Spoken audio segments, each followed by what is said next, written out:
It was summertime. I know the date and everything. August 11th. My birthday was in a couple of days. I was home alone with my stepdad. My little brother was on the other side of the house. And I was just laying in bed. While I was laying down, I think he thought I was asleep or something. And he just started rubbing my back, and I thought that was normal, okay. And then he started touching me really inappropriately, and I'd always been afraid of him, and so I didn't move. I didn't get up and stop him or anything because I was afraid he would hurt me if I did. That's how it all started.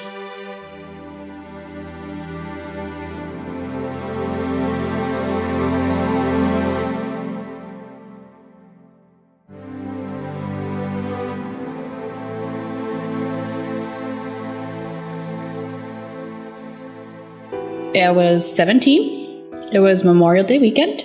I was the only one home. I just remember I went to sleep. I went to go lock my door to the kitchen, and I unlocked it. That morning, I don't know what time it was, I remember waking up to the man. He had a key to do laundry because he was a friend of the family's. He took advantage of me. Every so often, he would ask me to say certain things, ask me how I wanted it and things like that. I just remember thinking about, is it going to be over soon? He was calling my name. He had a knife. He was choking me. At one point, I had to give in because I couldn't breathe.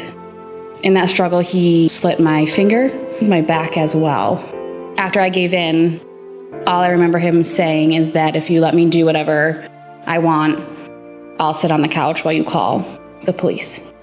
He ended up tying me up. I actually got myself out of the knots, and I just took off to my grandmother's house. I think it was around 7th grade until 9th grade when I was sexually assaulted, but the mental and physical abuse was a lot longer than that. I slept a lot. I became extremely depressed. I was suicidal. The guidance counselor got involved because I was having suicidal thoughts, and somebody reported me. Thank goodness they did. I was not in a good place, mentally, physically, anything.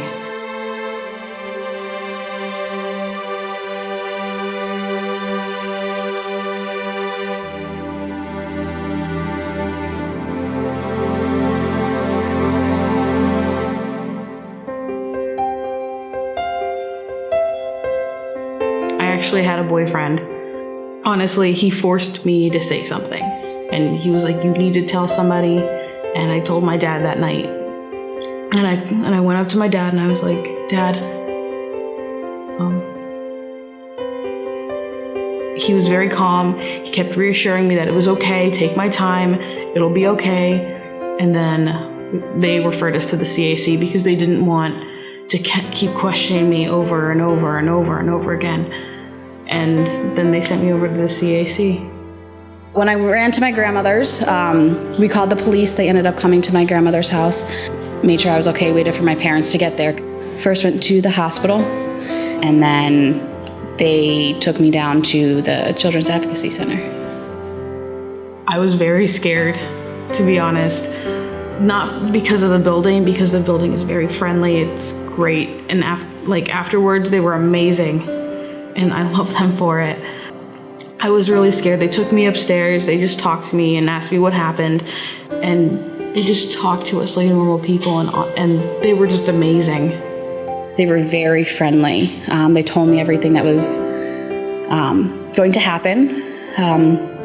They took me upstairs to the interview room where I told my story again to them, and then they did the exam. They became part of my family, they really did. And I would just be a mess. I don't even know if I'd be here, to be honest. They stuck with me through the court hearing. They let me know what was going on. And then I kind of just grew a bond with everyone there that I even just started volunteering. I did my internship there, and I just loved them all. So I help out when I can, I'll go back to visit and see if I can do anything to help as well. Because I believe that even though this was a terrible experience, I want to be able to reach out and help others who go through it as well. For me, healing was, I don't know how to explain it. It's just this sense of comfort that comes over to you that it'll be okay. This wasn't your fault. You can get through this. You'll get past this. And that's just what came over me. And that's because of the CAC. I'm just one of those, I try to think on the positive side. I'm just glad for what they have done for me and what I have in life. Being able to have the support of the team there is amazing. I realize I'm okay and that everything will be okay and that he's gone, and if I need if I need anybody, I have the CAC to go to, and I have a whole support system, and I'm okay. The work that the Children's Advocacy Center does is vitally important. Children's Advocacy Center, to me, is another home. It's a safe place. It's that feeling of family. It's that support that you need in your life. And it just means the world to me.